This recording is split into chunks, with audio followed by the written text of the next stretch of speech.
So this guy here, he's got the biggest cojones. Like if you saw this in traffic, you'd have to just watch it, like a train wreck.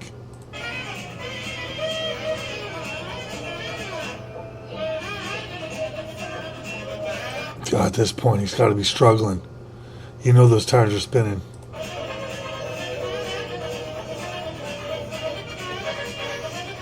God, what do you think the Swift safety team does when they see this?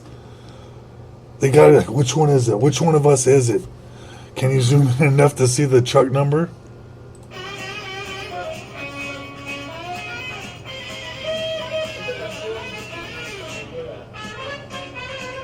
Look, he backed up.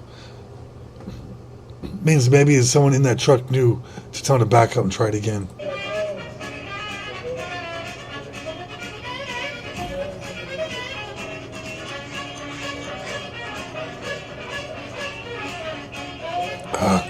See, when they get it, you're like, yeah, they got it. But then the smack talking comes in. But I still think he's got the biggest balls in the freeway. You know, all those trucks wanted to do that. All of them. But none of them. He went over the plants. He went over everything. And is that balls? Is that balls? Would you call that balls? Whatever it is, I don't have it. I don't know. If you have it, hey, let me know in the comments if you have it.